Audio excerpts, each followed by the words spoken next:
Research from the human resources management company ADP suggests that the Great Resignation is over and the big stay is here. The number of people quitting their jobs has fallen 5% from the same time a year ago. So joining us here in Studio 57 is Chip Cutter. He's a reporter for the Wall Street Journal covering workplace management and leadership issues. Good to see you. Great to be here. Thank you. So Chip, it feels like the Great Resignation was something that was so 2022, right? We were talking about it just a few months ago, and we thought that it was going to be something that companies were going to have to manage around. But now we're saying, what, the big stay?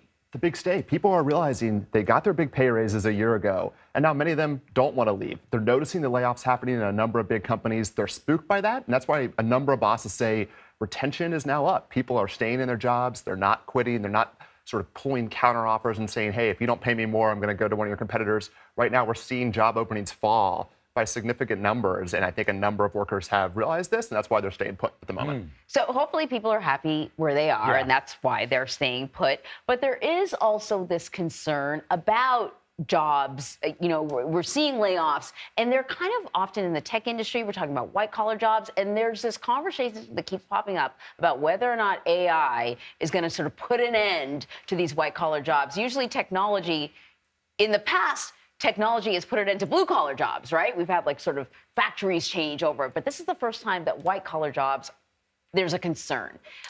Can we talk, you wrote an article and you talked a little bit about that, the possibility of disappearing white-collar jobs. Yes, and I think that's what's really interesting in this moment.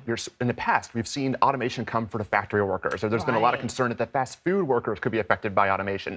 Right now, it's people who are accountants and human resource specialists, software developers, good-paying white-collar jobs that could be threatened by AI. And what's interesting is this all coming at this moment when companies are learning to operate more efficiently, too. They want to be more productive. They realize AI could take on more of these jobs. It's why you see companies like IBM saying they're exploring how AI could take back-office roles like HR, for example. IBM CEO recently said they're going to could pause some hiring for back office jobs. And so I think all of this has made people nervous that it really could be the white collar roles that are threatened in the future, not as much as the blue collar ones. How realistic is that concern, though? I mean, we talk about ChatGPT. It's fun, but it's more like sort of a little bit of a cocktail party trick. Like, it's not there yet, it seems. That's right. It's not there yet, but a number of employers are starting to plan out for their next couple of years. And they're saying, whereas we might have needed 50,000 people to reach our growth targets, maybe now we only need 40,000. I think a lot of companies are still confused about this. They're trying to get their arms around what AI could do to their workforce. But many executives say they think this is a real threat, that some positions could be taken by AI. It's not to say that there's not going to be work for humans out there, but it's going to be, the jobs are going to be different. Roles might change. People might need new skills. And I think that's why there could be a fair amount of disruption in the workforce. So let me be the old fogey here and just sort of say, like, okay, so the great stay, people realize, hey, if I want to be able to pay my rent or to buy a house or to put food on the table, I need to work. What was the origin of the Great Resignation? It always struck me as you're resigning and then doing what, right? It's like, I get it. The pandemic upended a lot of things, but what was the genesis of the Great Resignation, and what did people expect once they resigned? Right. Well, some people sort of felt like they were trapped in the pandemic, right? When the pandemic happened, they felt like we're not going to leave our jobs in 2020. We want to hold on to work. And then when everything opened up, there were all these job postings. Many people said, why would I not just go to one of my competitors? Why would I not try to have a big pay increase as inflation hits? And I think there was also just this realization that life is difficult and challenging. Some people just wanted to take time off, too. We saw a lot of that in the Great Resignation. I think the pandemic changed people's views on sort of what they want from their careers.